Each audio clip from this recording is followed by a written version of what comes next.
Yes. Before I get into the questions that I was going to ask you, just to get some kind of clarity in the last two exchanges, what percentage increase in your budgeting are you going to give for income coming in from Wall Street? Be happy to give you a ticket to our press conference on Thursday, but it is substantial. But I think you got to be careful and not in Albany thinking that you're going to benefit from that.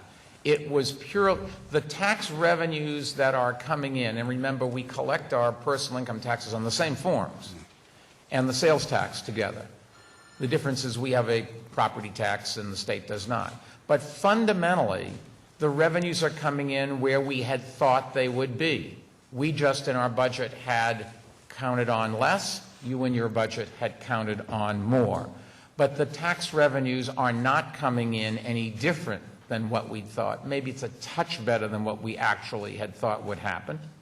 The budget that we made that had the conservative estimate was a budget made last June. And so we've had some time to look at it.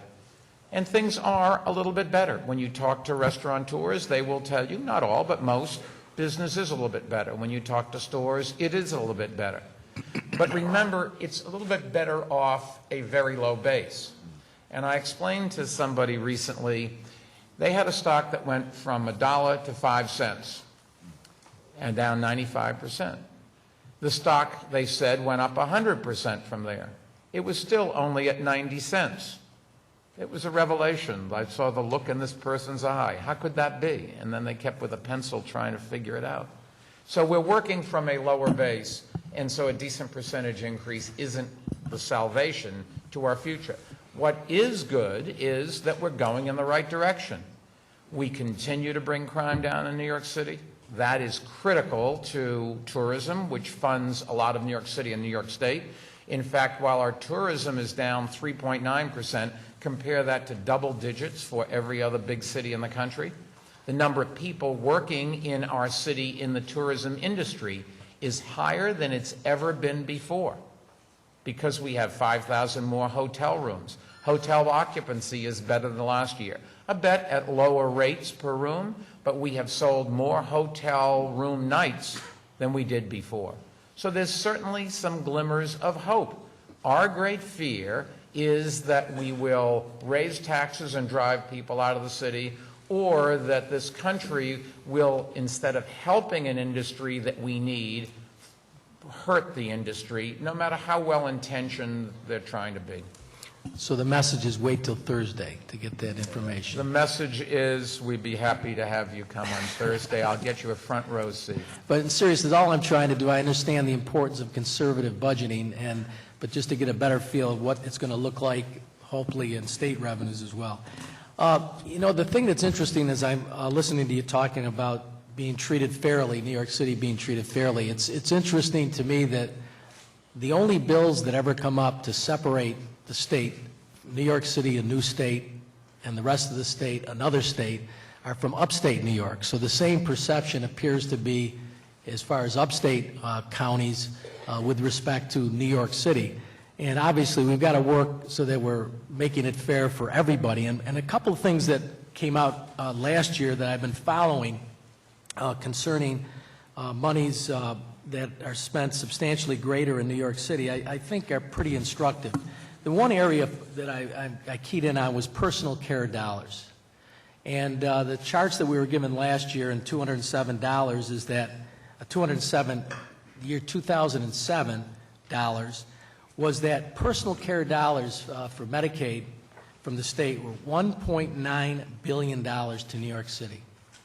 To the rest of the state, $390 million. 17% of those dollars are being spent on the rest of the state, and 83% are spent in New York City. Now, to me, or I think the most objective viewers would say that's something a little bit unfair and a little bit out of line. And the governor this year calls for a limit as far as personal care services, and is talking about limiting the hours, because it's not just that you have more people on personal care in the city of New York. In New York City, the average cost per person is $33,873. The rest of the state $17,000. It's almost double. In personal care hours per person, New York City, 1,977 personal care hours per year in 2007 per person. Rest of the state, 881. I guess my question is, we in the upstate representatives are trying to be treated fairly as well, and hopefully these issues can be resolved in the same process. And my question to you is, why is it so that these numbers are so much greater, so many dollars are greater spent in New York City than they are in the rest of the state? It is purely a function of where those who are eligible for Medicaid live. New York City is the magnet. Our population has grown to 8.4 million people. It continues to go up, which is good news. We're a magnet for people around the world.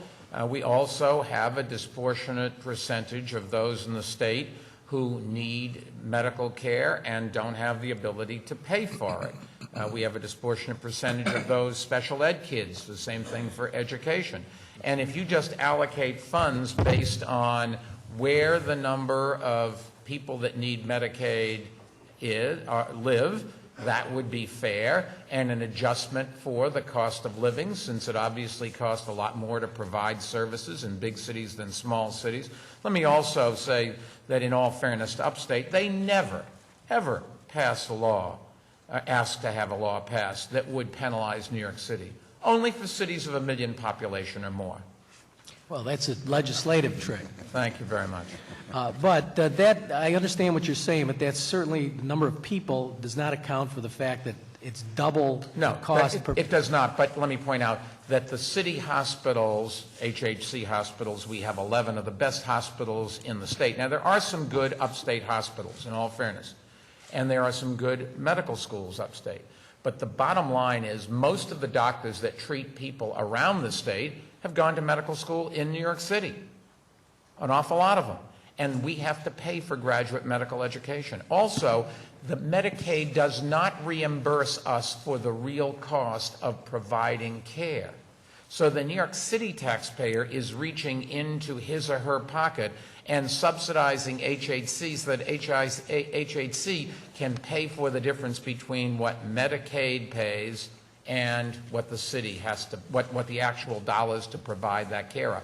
I'd love to tell you that there were big pockets where we could eliminate waste.